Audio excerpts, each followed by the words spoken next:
Welcome to the Stiff Truth. I'm Bob West. Scott Castelnova. How we doing, folks?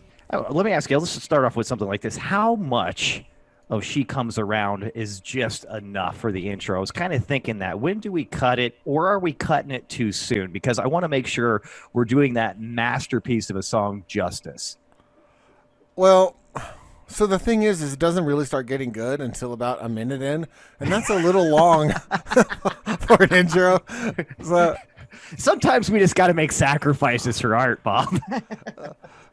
No, I think I really think the sweet spot's around 20 or 30 seconds of that, but maybe that's a little too long even, but we'll work on that. All right. Fantastic. So how are we doing today? We're doing pretty good. Had a win the last couple of days.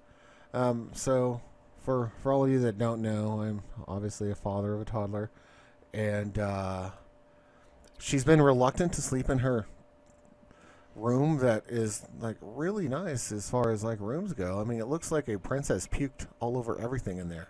Well, isn't that because she got used to the cage? So weaning her off the cage has been difficult.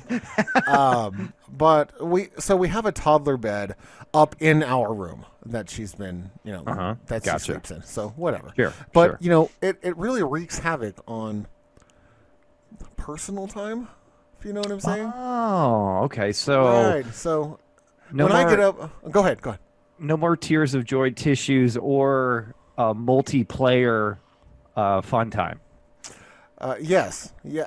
And so did that make sense? No, but I think I understand where you're going with it. So it's just really tough because I get up at like 4 a.m, and so Jess does not, neither do the kids. So by the time it's like 9 o'clock at night. So just to make sure I understand, you're the only one up? Yes. So by the time I'm like, winding down at night or whatever, 9 or 10 o'clock, that's it. That's curtains for me. 10 o'clock is party time, right? If I'm up after 10, then I'm throwing down. But enough about my boring life. But the problem is like my toddler will stay up till like 10 or 11. So she often like outlasts me in the evening, and I can't like get her to go to bed. So it causes problems. There's a little bit of overlap there. So in the last couple of nights, I actually got her to sleep in her own room both nights, 2 nights in a row. She's enjoying, I think, the freedom and the big girlness of it all. So, which is like really, really bonuses for me. And I know my 3-year-old should not be in my room anymore, but hey, say love you, right? Whatever. I think it's fine. I still have my 5-year-old occasionally in our bed. Just happens. It is what it is. I'd rather get sleep than fight her. No, I hear you. So no, that's the big win this weekend was that's something that's going from the norm. But I'm gonna stick to that and try to get her the hell out of my room because I'd like some alone time with my wife. Now let me guess though, the two nights that you slept, you and Jess didn't probably do anything. You probably slept. Actually got some sleep. Yeah, and was that the ironic part? it was fucking fantastic. Is what it was. You're almost better than sex. Almost. Well, I actually had some of that in my sleep too, so we're okay. No, I need to ask you something here because I was a little worried about you just with, your new diet. We talked about it on Thursday. You think you've got a gluten allergen now. We've got dairy issues. You've become quite a little bitch, I think, from a dietary standpoint in the last couple of weeks, which has probably blindsided you, and it's been rough to take. How are you doing right now with your transition? So it's been pretty good. So what I figured out is if I eat something as far as bread goes, and I need to be prepared to go ahead and have some sort of like gas reducing pills or something like that, because if I eat the wrong type of bread, it just gets me all bloated and weird. So and that's the problem here is it's hard to stay active and be functional if you feel like you just finished like your second Thanksgiving stop for the day. So yeah, that's tough. Well, at least it feels like you're celebrating all the time after you eat, right? Yeah, yeah. It's cool because, like, you know, I go to work and I have like a sandwich for lunch, and then I have to have my post Thanksgiving nap. It's no big deal. They all understand. It's perfectly reasonable expectation. I mean, Oh, dude, I love it. Wow, that's tough, man. It's a lifestyle change because I know one thing is gluten-free pasta tastes like ball sacks. I mean, literally like ball sacks, and you know I have a lot of experience with that, so it's not good. yeah. No, you are a foremost leading expert in the field, so. Mm-hmm. So I really I really take your opinion into consideration. I'm kind of a ball sack sweat connoisseur, so to speak, too. There's different types of saltiness. Yeah, and it just kind of depends on, you know, diet, exercise, and like what time of the day it is, right? Mm-hmm. Mm-hmm. I mean that ball sweat on the Saturday morning after Friday night bender definitely tastes different. And was he sitting with his legs crossed? Did he have his legs open and kind of fanning them? That's all Right. very relevant in the taste of the sweat. Right. Was there like free air flowing basketball shorts being worn, or was this like a tight blue jean kind of a night? Or it's a very thick corduroy that almost caught his chalk on fire. That's right. So yeah. Yeah, Bob. Anyway, that's my gluten problems. Just as I'm also allergic to dairy, so naturally the first thing I did this morning was have some 2% milk and some frosted God. mini wheats. So got to get in there. Is there anything better than just taking down a just nice tall cool glass of milk, bro? The creamy lovely goodness. And I'm not even kidding around here. We both know. We used to live together. I used to pound glasses of milk in the morning and in the evening for fun. Yeah. Yeah, I still do. And I have a problem drinking milk. There's no drinking milk. I drink milk like I'm at a frat party and it's going to get me drunk. Like, I chug my glass of Milk milk. cake stands. Right. It's a nice, cool, small little 12-ounce glass of milk. That is one drink. I have to like go refill after my first drink. So I don't know. I'm definitely addicted to milk, and it's a hard one to cut out. And it's probably terrible for like a 40-year-old man, but you know what can you do?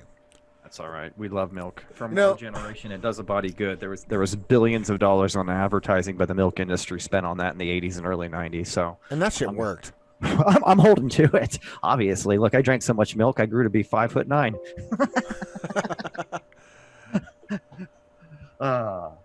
Anyways, dude, I'm looking up because we do not have a research guy. I got to look up this fucking guy. I'm going Iowa caucus. Who was this guy that I just kept watching? And it's like everybody else had their own like independent opinions, Bob. Like I actually was like, okay, all right, I'm gonna, I want to see what these guys are saying, right? I don't know if you caught it on Friday, but I'm trying to figure out who is this guy. It's not. There he is, Tom Steyer, right? Tom Steyer, is that how he says it? Isn't he the dude from your state? Hold on. I'm pretty sure he's a Colorado businessman. Hold on a second. He was born in New York. Am I thinking of the wrong dude? We do have a guy that tried to do something in Colorado, but just like most of the other people that weren't like the established people, faded out really quickly. Hold on a second. Now I got to see. Where is this guy? What's he doing here? It just says that. No, dude. It says that he's a hedge fund manager, philanthropist, environmentalist, liberal activist, fundraiser. So, if I'm a billionaire and I donate money to my own charity that I like board on and have a salary off of, am I still a philanthropist? Oh, absolutely, 100%. Okay, good. 100%. Because I was afraid. You may have just found a very, very small, insignificant loophole that really doesn't matter. But let's just look at what happened. I mean, you started the charity, right? The nonprofit. So that's obviously kudos to you, pat on the back. And then you were taking those profits, and instead of buying hookers and Coke like most people would, he's putting it right back into it. Yeah, no, it's all good that my, And I'm sure you got some hookers and blow, though. Wow. As long as my like $250,000 a year board of director salary for this nonprofit comes back and pays me, I'm okay with that. Yeah. Because that's philanthropy. That is philanthropy right there, baby. No, but getting back to this, man, it was very, very interesting because I'm watching, okay, I'm just going to call him fucking Mayor Pete too because I think his last name is so fucking ridiculous. I don't know if it's Buttigieg, Buttigieg. I'm not sure. So let's go with Mayor Pete. Mayor Pete, he had some, very passionate, very good points. Bernie, of course, always looking like he's trying to send back his soup at the deli that they got fucked up, Well, very, no, very Bernie passionate. Sanders in a constant state of trying to get Marty back from 1888. I never thought of that one. So next time you watch Bernie Sanders, just picture like a radioactive suit and him saying "Great Scott" with his hair flapping around. So, Marty, great Scott, we got to go back to the future. What's going on? Everybody's in bread lines. No, no. But anyways, okay. Back to what I was saying, though. I mean, all these guys, of course, Pocahontas. I'm just going to go with all their nicknames. Elizabeth Warren. She's over there shaking her fist, very passionate. All these people going head to head, not really agreeing too much on one way or another. Biden. Very, very upset that somebody shit in his cereal. So, I mean, he was just really mad. And wait, and who was that? Was it the entire Democratic Party? sorry to derail you there. Anyway, no. Keep going. You're doing great. Okay. So, no. But what's so funny about all these guys, right? And even, what's his name? Andrew Lang, Mr. I want to give everybody $1,000. Let's just do that. That's his campaign thing. And he was wearing a cute little pin during the debates on Friday that said math. No, he always math. wears that. Yeah, always. Is that okay? First of all, is that not really backing up some pretty hardcore Asian stereotypes right there? Let's come on now. Oh, and I think that's what he's going for. Oh, I think it's a constant bait. Like he's trying to get someone to comment on it so he can bust out the Asian stereotype thing. Almost like if I was Barack Obama and I wore a watermelon pin, just waiting for somebody. Huh? Is that what you're saying? Yeah, sure. I mean, sure. Exactly. I mean, if you had like a fried chicken leg pin and a watermelon pin, Jesus, and you were just waiting, for the moment that someone mentioned it so that you could say they're racist. Oh God. So, yes, I see what he's doing there. Maybe that's where the math thing is going. Okay, maybe Lang was the outlier on the debates on Friday, but what was really funny about Tom Steyer, dude, is they would all say something very, very polarizing to the other, very opposite side of the field, right? Whatever. I mean, they're all Democrats, but some of them, as you know, are still kind of establishment in bed with Wall Street. Some of them very, very far left and trying to rock the whole system, right? Totally fine. Tom, every time he said something, he would just say, I completely agree with Bernie on this, and I completely agree with Warren on this, and I completely agree. But the only way that we're going to get that done is not by doing this and that and whatever. And then he would say some like ridiculous, just general.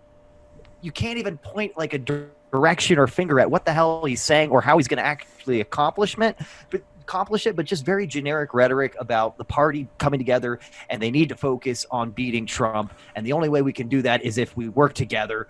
But he would preface all that with, I agree with Warren and I agree with, he had no original ideas, but almost like every time he got to talk, he was saying, kumbaya, kumbaya, everybody grab their hands and let's beat Trump. And we need to focus at that issue. But he really never brought up any issue himself. It was very, very interesting. Would you say he has somewhat of a chafed chode from riding the fence all night?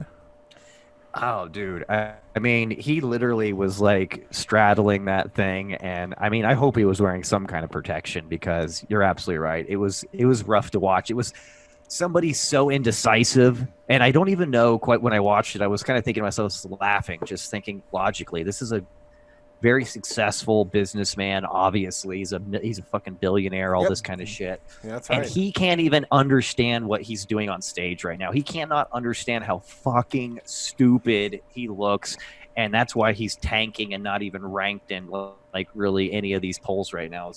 I don't even know how he got on stage, but it was interesting. I've never seen anybody with absolutely, and these are politicians I'm talking about, but I've never seen anybody on stage for a debate that absolutely had zero opinion of their own and said zero about how they would accomplish anything. It was impressive. It was impressive.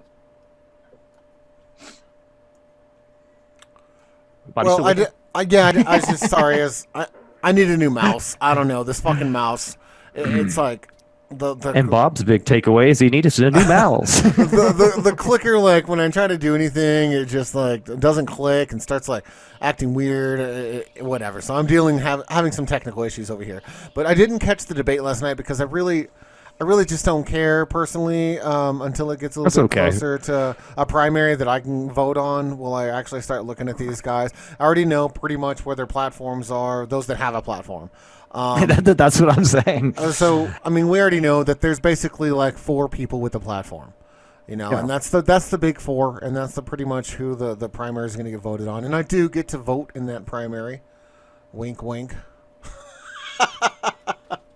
Yeah. Yeah.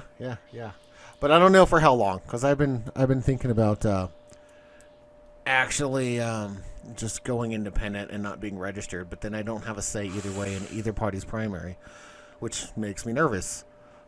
I know, but then it's almost like, hey, that's a great point. But see, if you don't have a say and you don't feel obligated to throw in your hat when you don't believe in it, I think all you're really doing is trying to manipulate an outcome that you don't want. Is that fair though? I guess it is. I don't know. I'm gonna. Is that what isn't that what you do when you vote against the person that you don't like, but you don't necessarily 100% believe in the person that you're voting in? Oh, so that was my vote for the last 2 elections. So I think that's been my vote every time I've been able to vote. Actually, I can't remember the last time I was actually excited and voted for someone. I mean, honestly, I think 2008 I was actually excited and voted for Barack Obama. But then after 2008, when 2012 came, it was just ever since then I've been picking the lesser of 2 evils when I go to the polls, and it's never like picking on someone that like I really think, oh, this guy will represent the shit out of what I think. Nah, this guy's like better than the other candidate. So. You know what's interesting about the very monumental, historic election of 2008 is I was not able to vote in that one. I was in rehab. Nice. Hey, handling your business is more important. Because look at you here with a podcast in 2020. Who would have thought? Only took 12 years to get your shit together and play podcasts. Hey, man, I've been here for the journey, and a lot of shit has gone down for both of us in the last 12 years. So 12 years says a lot. I mean, our whole life has gone from like meh to pretty fucking good. So go 12 years. Man, bro, I just, I'm really sick. I'm really sick of everybody. And I can't stand the name Buttigieg or whatever the fuck it is. Dude, I just can't handle it. Well, Mayor fucking Pete. You know what? Just to pivot here real quick. You know what I'm really happy about is that we finally have shown the world that we've got how we do our elections back in gear, no problems. Everything went off without a hitch. You know what I mean? Just like with Iowa. I'm glad that they had those results in. There was no faulty app or anything like that that could raise suspicions. And it's interesting, too, how Bernie was in the lead, and then all of a sudden, Buttigieg, I think he was Mayor Pete, excuse me. Buddha. But he was like in 4th place before like this whole little, like, let's do all the counting and everything, and this app failed. And then he just shot up the first with Bernie in close second. I mean, I kind of smell some shady shit here going on by the DNC, bro. That's just me. What do you think? I don't know. I think that I think that Iowa's filled with a lot of moderate white people that want to vote for Mayor Pete. That's what I think. I think that once you get into places that are a little bit more leaning to the left, that aren't as full of as many, upper middle class, like white elitist type folks, I think you're going to see a lot more votes for other candidates. I think that he really captures the burbs and that upper middle class votes. Jesus, he does. He looks like a little boy too. I mean, in his little suit. So he's got the Catholics vote. Yeah, he sure does. Oh, sorry. I couldn't resist. You know what? You're right on the money there, sir. You're right on the money. But no, you know what's crazy is he is younger than you and the same age as me. Yeah, I mean, he has electability. He does have like a resume. People's the big argument in the debates that from what I heard was, well, you run South Bend or whatever. You're mayor of South Bend. Yeah, what is South Bend? kind of thing compared to what we've done, right? Right. They're it's just kind of like, trashing that.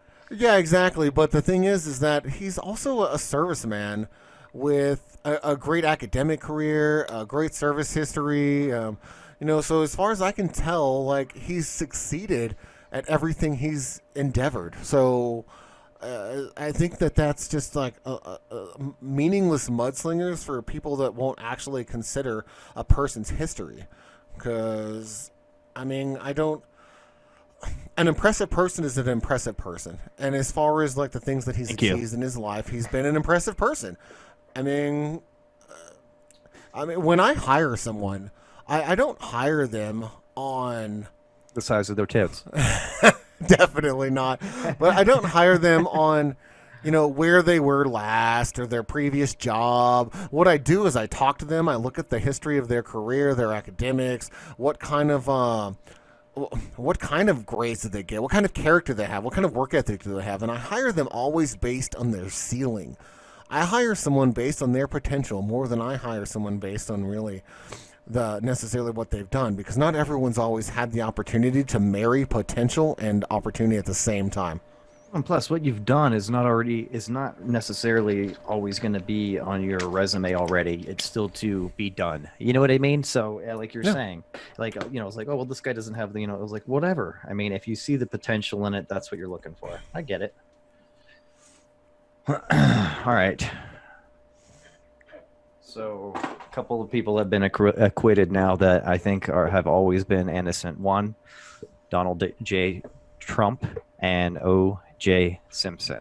Congratulations. Well, yeah, they got acquitted, so obviously that means that neither one of them did anything wrong. So that's what it means.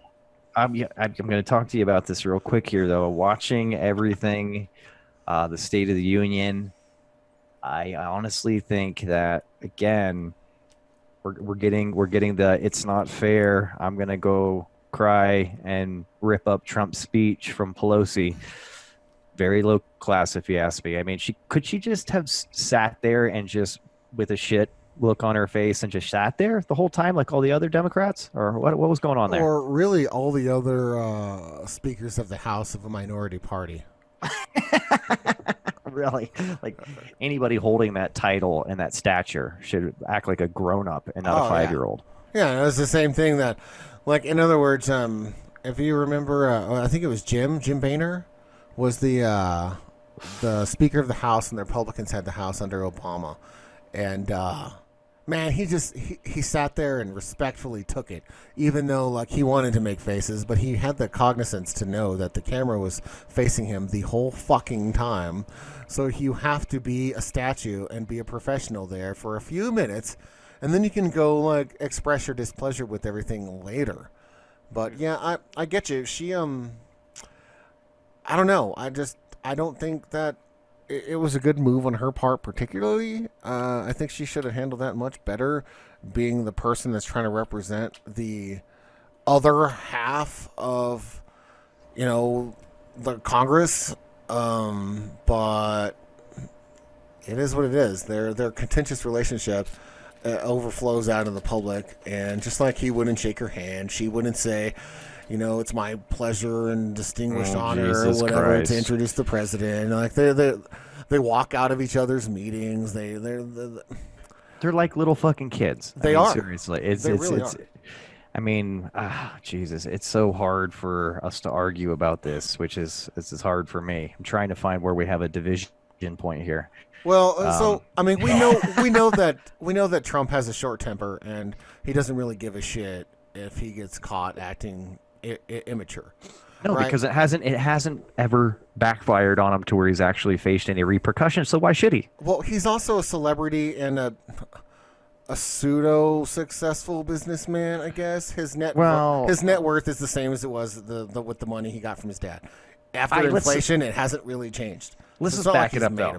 I think we could go back with the celebrity kind of president. I think the first one beyond maybe like the start of it, the scratch of it was JFK, but the very first one was definitely Obama. I mean, this dude was not only acted like a celebrity, but got all the reinforcement from media and from shows and everything too. I think there's more pictures of him with celebrities and famous people than I've ever seen. So I think that was already created, the celebrity type president figure. Well, yeah, but he was a celebrity before he became president. Right? Oh, yeah, absolutely. So was Ronald Reagan. Yeah, he just is a celebrity. So I expect more from a career politician, right? No matter who they are. Don't you? You do. I do. You expect them to lie behind closed doors. Yeah, they're at least supposed to pretend to your face. That's all I ask. That's all I ask. Just blow sunshine up my ass, please. So yeah, I mean, kind of like we've mentioned in several of our podcasts, the acquittal was, there was no other ending that was going to come out of the acquittal than the ending that happened. I mean, we all knew that's what was going to happen. I still stand by the whole, the House should have subpoenaed their witnesses and took them to court and fought that whole executive power struggle there, so to set precedent for future situations like this. If it meant that they didn't actually get their day to put papers in because he didn't get reelected or whatever, or it didn't happen for 3 years, then that was the right thing to do. But the rush to get Trump into Jesus fucking acquittal, an impeachment trial, just superseded all sorts of like duty and reason and responsibility of what the impeachment power actually is to the House. So that's where I think that they really screwed up with the partisan side of it, because every single impeachment ever it's partisan. It always is. It's never someone's own party that's trying to get the president out. Never. It's happened like 16 times or something in our history, impeachment inquiries, and it's always been done by the opposing party. Never been done by Which the is same interesting to me. That kind of tells you right there that there's really not a lot of value to them for what they're really supposed to be for. It's always been a political tool. Well, that's why they need 60 votes. No, you can't do that just because you don't like him. Yeah, Come on now. I know he's not on your team, but no. Yeah, I mean, some real facts. Those old forefathers of ours, they were pretty smart dudes, and they're like, oh, this is going to be partisan no matter what. So let's just make it to where they have to convince like a third of the other party. Okay, sounds good to me. Let's just make it a 2/3 supermajority, and that's the only way it'll happen. That's why it's never happened. I had this conversation with my mother too. She's like, "Well, Nixon got impeached." And I was like, "No, stop right there." He didn't. No. He resigned. No, Nixon found out from the Senate Nixon Majority was a Leader. smart fucker. He found out from the Senate Majority Leader that they had the votes to impeach and remove. And then he was just like, "Yeah, I don't want to be the only one. I'm just gonna quit." I'm going to stop while I'm ahead right now. Yeah, and that's exactly what he did. He quit so that he wouldn't have to be the only one whose own party voted to kick him out of office, right? So it is what it is. We knew it was more of a trial of public opinion. I think there's a lot of missteps along the way. I think that all these things that Trump brings up and tries to fight and tries to, the very topics that they're like, well, he what is that? The second impeachment article. I don't know, dude. I don't remember. Okay, because there was the abuse of power, but then obstruction of Congress, right? Okay, yeah. So it's like, they're both extremely general and have like a 50,000 interpretations. That's why it was kind of hard to really do much with them. But anyways, go ahead. Yeah, so the obstruction of Congress thing is like no one voted to convict him of that because he didn't obstruct Congress necessarily. I mean, he started to. But you don't actually obstruct Congress until you fight that in court. And then the court says, nope, you have to comply. And then he continues to refuse. Now you were officially obstructing Congress. But because there's no precedent set, he was simply offering a legal argument against it. Right? And then the Democrats didn't fight him on that. And that's the whole thing. That's what made it a fucking sham, is that they should have gone and fought it in courts. And then this impeachment probably would have never happened. And if it did, it probably wouldn't happen for like 2 or 3 years. And they would have had much more evidence and witnesses at that point to give to the Senate. And then nothing still would have happened. But at least they would have done their due diligence. I'm going to tell you what, man. I'm not even listening anymore because I honestly think that... I honestly think this impeachment was a complete waste of time and just a waste of... I was actually very...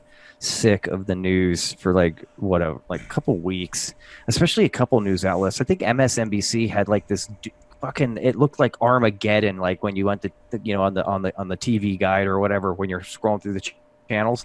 Oh, look, you got this on, and it's all the impeachment of Donald Trump with like this red background where he's like, it looks like almost like he's fucking right next to Arnold Schwarzenegger on Mars and shit and fucking Total Recall or something like that with his eyes about to pop out. Very doom and gloom and crazy. But that was all that was on MSNBC for like fucking 7 days straight. It was ridiculous, dude. It's like, Yeah, God, I couldn't get any liberal slanted fucking news at it all for really like a pissed me week. off. I know. How am I going to survive? How am I going to survive if I can't hear that Trump is a piece of shit and what he just did is a bad decision for America? I Like need more of that in my life. I need liberal opinion pieces mixed into my factual based news so that I can't tell the difference between the two. Yeah, I need I need both. that. I need And that. I need to go to Fox and I need to know that everything right now is on the right path and that everything is nothing's been better than it's ever been today than it is today. The economy is the best. People are happier. Their dicks are getting bigger. I mean, things are really going in the right direction. That's a great, great warming feeling too. Just put on some Fox for a little bit. Everything's fine. Yeah, no, I agree. And also, for the most part, Fox News didn't even realize there was an impeachment investigation going on. There was like very little coverage of it ever. Like, let's not acknowledge that it's happening so that it'll just go away. I honestly, during that time period, I found myself actually landing on Fox more because it was the only one that wasn't just showing how boring the trial was. I was like, hey, Yeah. well, at least we got another show on. Let's watch this.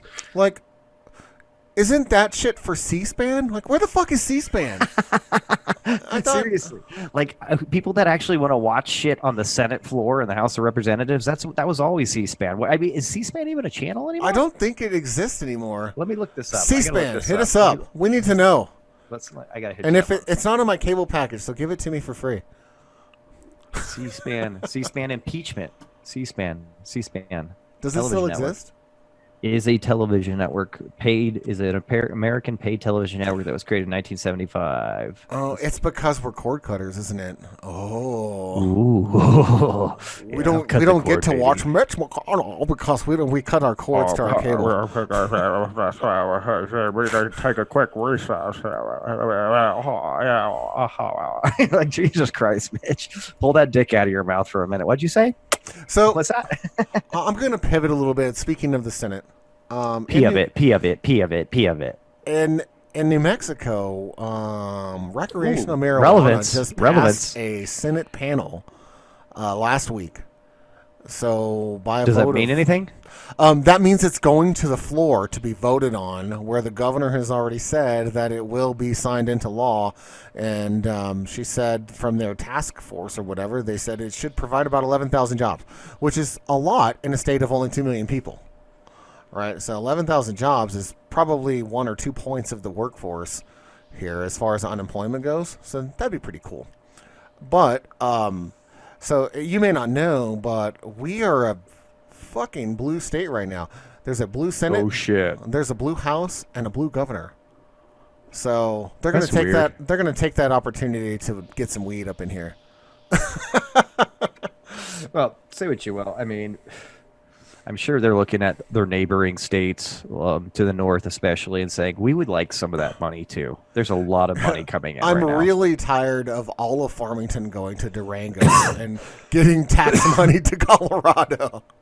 Hey, our schools are doing great. Our roads, we're helping the homeless. Just keep it going. Well, is that part of your nonprofit? Are you a philanthropist, or what's going on here?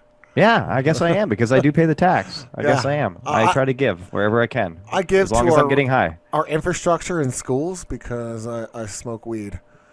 Exactly. Absolutely. I'm a good man. I don't do it for myself. I do it for the kids. Always Good for have. you. Good for you. It's all about the kids. It's all about the kids. The kids are the winners here. By the way, Michael Bennett is the guy from Colorado that put his hat in the race, but he has 0% of the vote right now. I thought Michael Bennett was the defensive lineman that the Patriots dumped on the Cowboys. He was just a different one. Just a different okay. A little bit different. One's white, one's black. One's Cool. old, one's not. I think he got a sack for the Cowboys while he was there, so that was worth like the $2 million they gave him. That's Yeah. what's up. That is what's up. Yeah, Love that shit. I wish I could make $2 million to like barely contribute. Speaking of barely contributing, so the economy. Don't call me out. The economy's doing pretty well right now. Fox News says it's because Donald Trump is like this economical mastermind. What say you, sir? Well, I mean, there's no doubt in my mind that Donnie has done a couple of things here and there that have stimulated some short-term stuff here. Long-term, I'm not sure. I mean, we all know, though, anybody that's slightly educated will know that the economic value of the country is not directly associated to the current president and what he's doing at that specific time. He can have a pretty heavy influence, if you ask me, with certain things. But I don't know, bro. I mean, I think this is going to be it's always the old story, man. I mean, this is obviously what the president is going to be campaigning on, and you can't deny it because they are facts right now. And it's so hard to really draw a conclusion about why exactly everything is going well in certain respects right now that he can do that. But on the same side, or on the other side, but same kind of, the same side of different side of the same coin kind of thing. You know what I'm saying? But that this is also something too, the Dems can also take advantage of and just say that he's not responsible for it because there's no definitive proof that he is responsible for it. So it's a very, very gray area. I don't know. That's just my initial thing. I guess I'm kind of all over the place here. So a couple of things. As much as I would hate to say it, I think he has boosted the economy. Having said that, I think he's I think he's boosted the economy for short-term gains for political, so people can give him praise for it, but at the detriment of long run gains in our actual GDP over the next decade. So okay, let's boost coal, right? How do you boost coal? Well, they really, it's expensive to deal with byproduct. Well, fuck. All right, let's just take out that byproduct law, and they can pollute again. That'll save them some money, and that'll make some jobs. And right, okay. Well, again, where's the long term, byproduct of polluting the water and letting coal companies dump their byproduct in rivers and shit again? Okay, sure. So there's one, but it did boost the economy. But for how long? And what's the effect of that over the next several years or decade, right? And then let's boost oil production. I see where you're going here, Bob. I see where you're going here. So how do you boost oil production? Okay, well, let's sell some of this. Let's allow drillers to come into our national forest that have been protected earlier in Alaska, mostly in Alaska, but in other parts of the country too. And again, we can produce productivity there, but then where's the long run cost? So I think it's front loading the expense. It's like giving, You're stacking the deck almost right now. You're trying to push things out short term, and basically what he's doing is, and what I hear from your examples too, and I think I get it, is he's rolling back a lot of things that are good for the environment with how we can be energy dependent or energy independent, because we are energy independent for the first time in whatever years, 30 years, 40 years, 50 years, 60 years, whatever they said, I can't remember, but it is a big deal. But at what cost did we get there? You know what I'm saying? Is that kind of what you're saying? Yeah. So what we're doing here is it's like, say, I'm gonna hire this football player that's amazing, like Pat Mahomes, right? His contract's coming up. Okay, let's give him a 5-year deal. Well, I want to pay him $100 million, but we need to save money right now because we need a better bottom line today. So then let's only pay him $3 million this year, $5 million next year, and then we'll backload that contract. But then the last 3 years of that contract, he's making like $40 million a year or whatever, right? But that's okay because if I don't win, I'm going to get fired, and some other coach is going to come, and he'll have to deal with that $40 million a year salary and put a shit team on the field, right? So that's kind of what I feel like is happening here. We're backloading the expense of the revenue, but to flub our numbers so that it looks good now. And again, it doesn't matter because all presidents care about is now. They don't care about 15 years from now because not only will they not be a president then, most of them, because we'll be dead. We vote for 80-year-olds, will be dead. Right. So it doesn't really matter. So that's the concern that I have here. Actually, being the younger person in the workforce, is that what end is this? Because Mitch McConnell will be long gone by the time it takes effect. So that's my concern. So in the short term, and the direct answer is yes, I do think President Trump has a fair amount of responsibility for the state of the economy right now, and I notice it when I go to the malls and I see full parking lots, and I go to stores and the parking lots are all full on the weekends, and people are spending Booming, money, yeah. and I get it. But I'm worried about the state of the country and what effect it's going to have later on after his presidency. Well, Bob, I'm gonna have to realize that and understand it, but I'm gonna have to disagree a little bit there with what I think about what's going on here, because I think it's 100% right what you said. At least with, yes, he's definitely doing some things that are questionable long term for short term gain financially. But where I disagree is, I think this is kind of what we need right now to position ourselves in the world economy as an elite power, and also flex where we need to at certain countries. And that's where he's done a good job. For So in example, other words, China. give us a lot of momentum Yes, give us a lot as of far as momentum, our dollar value. and strip power away, especially from Middle Eastern countries that are oil rich. Because if we're energy independent, even if we're doing things like you said, which I'm not glazing over, but I'm almost saying for the greater good of right now politically, which can lead into very extreme long term things, right? Good or bad. I think that's one of the reasons we've been able to have a lot more to bargain with at the table, I guess, so to speak, for a lot of things that we're trying to get right now, and that otherwise we wouldn't be able to even kind of push for, because of how dependent we used to be. Now, granted, we also maybe had shut down some things that are going to bring back some things that are going to pollute and this and that, what have you, of course. But I think it trumps all that to be just a world powerhouse financially, politically. I mean, what the economic engine has to be firing on all cylinders, and it doesn't need to be. It can't have anybody having to hold its hand right now from, I think, the view of everybody else in the world. I think that's very important right now. So, things that have been done with China have been questionable. Things that were done with Mexico and Canada, I mean, we've now, in my opinion, have a way better deal for a North American trade agreement than NAFTA. All those things had a lot to do with how ballsy the administration has been with independence and showing that we can do shit on our own. So I hate to sound like a Trumper right now, because I'm not, but I think that's a damn good thing. And it's hard for me to say this is not what we should be doing right now with how fucking crazy the world is. So, Well, I can't really speak on NAFTA.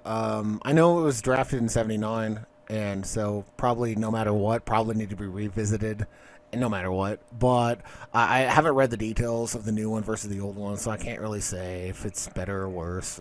So I won't even comment on that. And the China deal is always tricky because China can always give us the middle finger. and just not do it. We love Asians. We love Asians, though. Right? They could simply just not do it at any point and be like, what the fuck are you going to do about it? You going to really go to war over this? No. Right. Exactly. So it's always weird dealing with China because they don't have to answer to people because they're a communist country. They just do whatever the fuck they feel like doing. Letting people eat fucking weird looking armadillos and get some fucking coronavirus. Jesus. I'm going to call it the Bud Light virus. That's what I'm going Well, to it start. should, because why Corona? I mean, come on. It's a decent Mexican piss beer, but it doesn't need to get smeared internationally now. Well, yeah. What if it was like the what if it was like the Stella R12 virus? Would that? Ooh, that would really piss me off. That's my go-to beer, sir. And I would not feel like I'm getting, coming down with the flu every time I crack a Stella. Well, it would sound much less scary, right? Because even now when you're drinking a Corona, you're like, was this made in Mexico? Should I be concerned? Right, but if it was the Stella, you're like, oh, what is that? What is it, Norwegian? Like, who owns Stella? Belgium. Belgium. So you're like, this is a hearty Belgium beer made from nice spring clear mountain waters there, right? This virus isn't so bad. No, it's actually quite refreshing. I just want to point out that was the most fantastic segue we've ever had. Oh, thank you. Hold on, I got to do a little clap. I think that was great because you know what? I actually think we both felt it coming too. And I think that was great. I knew because once we started talking about China a little bit more focused, I was like, this is perfect into yes. Yeah. So, yeah, I don't know. The virus is pretty terrible. My wife was like, well, the guy that like tried to whistleblow on the virus is like he caught it and he's dead now. Yeah, he's and I was dead like, now too. I was He's like, the doctor from Ground Zero, though. So what the fuck do you expect? I was like, well, he is dead now. But it's China. That's not to say that he caught a virus.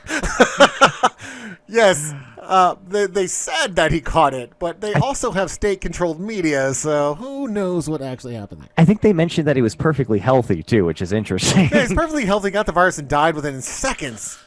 Yeah, About as long as it takes a bullet to hit you. Interesting. Last person to see the doctor was Hillary Clinton. Did he suicide himself? He did. The guards found him. It was all legit. But seriously, we should have what is it? Milwaukee's best ice virus. Oh, no. This is the red dog virus. Oh, Jesus. Well, I had red dog, the Schlitz virus, the Schlitz disease. Maybe it can be the ice house virus. That sounds legit. Is that even a beer anymore? I don't know. I haven't had it since like 2002. God, what did we used to get? We used to get Tall Boys and Mickeys and spiced rum and mix those together. Little Boilermaker. Little Boilermaker 7 in the morning. Ooh, ghetto Boilermakers. Nothing like being wired and drunk all night, only to cap off the morning at 7 a.m. when they opened up liquor at 7-Eleven to get some nasty ghetto Boilermakers. Yeah, that was during our college days, except we didn't go to school. You're right. I was signed up every semester, and then I just didn't go. Yeah, college happened later, but we partied like frat boys, so that's all that matters. We got the experience. That's what matters. We sure did. Fun times, good times. The school finished itself off later. It's cool. It's okay. We had to have fun while we could. Oh my goodness. Hey, not everyone's journey's the same way, buddy. By the way, I might have to grab myself a beverage. A tasty beverage? Yeah, I mean, if we're going to be talking about the stiff truth, I might want to have a stiff cocktail. So I think I'm going to go grab one. Okay, I'm going to put on some stiff music for this then. I'm going to mix it up too. So this is The Look in Your Eyes by ZB. Ooh, go pick this shit up on iTunes. I don't know. I don't even know who ZV is. Let's get it.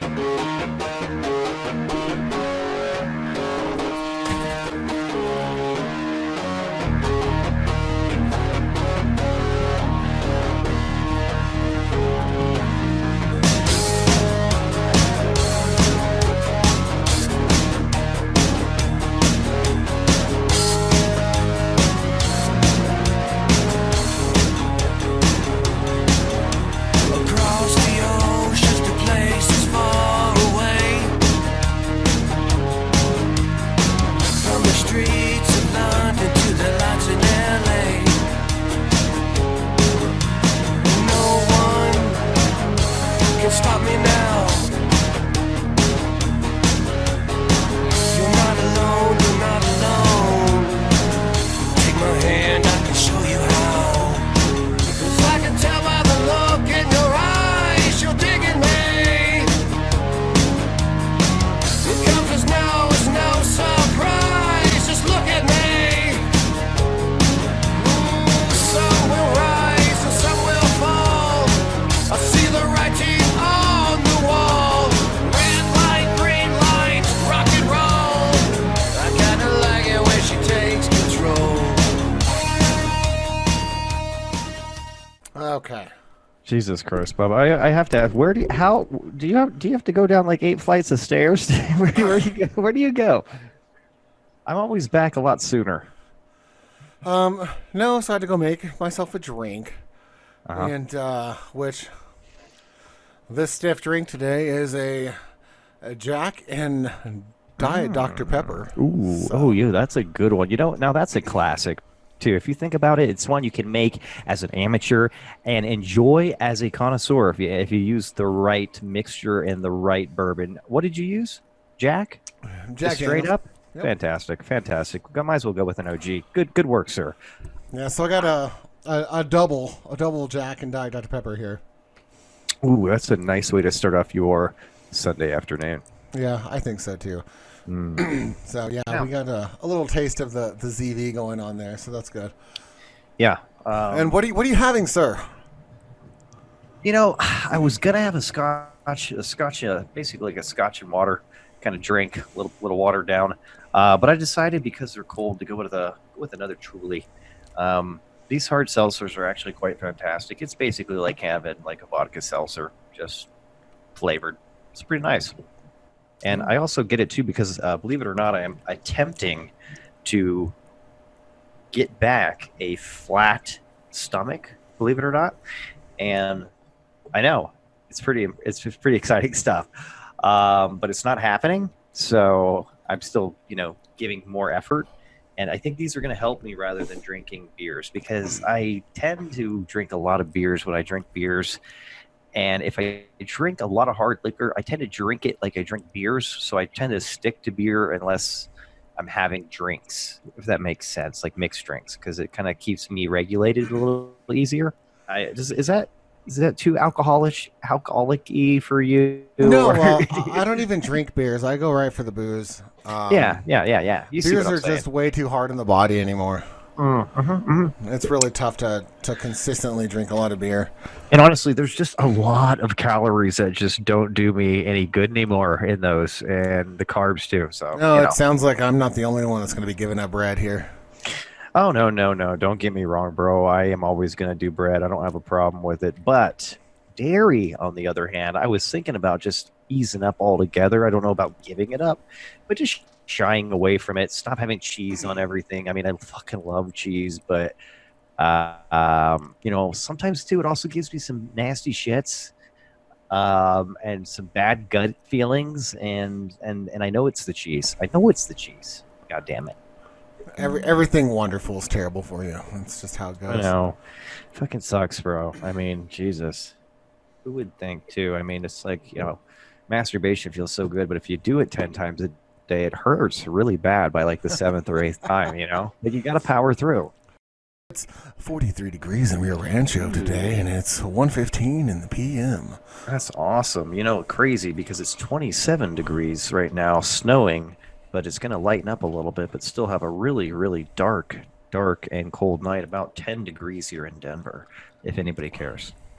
Yeah, I heard we were supposed to get some weather, but I don't really pay attention anymore. It's New Mexico. How bad is it going to get?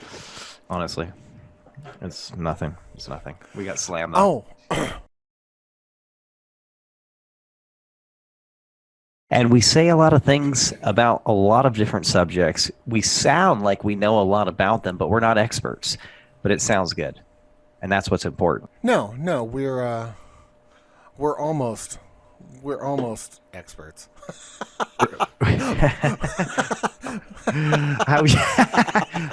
I like that too because it shows a real attempt to try.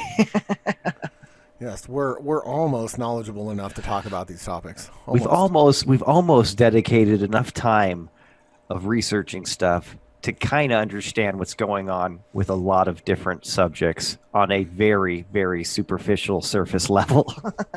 That's right, because I don't want to actually take the time to dig in and become an expert. That's way too much work. We are not that kind of work ethic people when it comes to this. No. Don't get us wrong here. I just want to be almost qualified to talk about it all. I want to be qualified enough to make jokes about it. That's about it. That's what I like to do is like be knowledgeable enough to know some names, know a loose little format of what happened, and just fucking run with something that's ridiculously humorous and entertaining to me. Yeah, just read the headlines, name drop some people so it sounds like you're paying attention. Boom, handled. Did you know anything about the note? Like, I'm sure there's plenty of people that can understand. I don't know a lot of what I try to talk about, but I say it with a nice silver tongue sounding bullshit sometimes that it's very convincing. Maybe we should bring on an expert and actually get someone to enlighten us. On what? I don't know, life. We'll bring in ZV next week. I think it's about time. I've been wondering how the guy's doing. Let's be honest. Last time we had talked to him, it was kind of a It's kind of a downer. It was a little bit of a downer. I mean, the first thing he led with is that he I believe, just blacked out while he was but driving. he wasn't drunk. No. And this is one hard for me to believe, which sucks because it's EV. So I think he's always drunk. I think he gets up and instead of spitting out the mouthwash, he just swallows it to start his morning routine. I'm not sure. But blacked out, hit somebody, got in some trouble, went to jail, got out of jail. Dude doesn't have any place to, from what I understand, doesn't have a lot of people to help him out in his situation besides a couple of friends. Yeah, it was a little bit of a downer, man. Some kind of I'm excited to hear from him. I'm really excited to see if he's kind of bounced back a little bit, and if not, I mean, yeah, we need an update, man. So let's get him on the horn pretty soon. Yeah, we definitely need to follow up. Let's see if we can get him sometime next week, and give everyone an update on ZV's situation. Absolutely. And we'll probably just have to say on our next show, because I'll be out of town from Wednesday to Sunday. San Francisco, baby. Yeah, that's fine. Yeah. We'll figure it out, but I think that's about it for today. Sweet, brother. All right, man. Good shit, man. I'm gonna have ZV play us off here. All right, man. Peace, brother.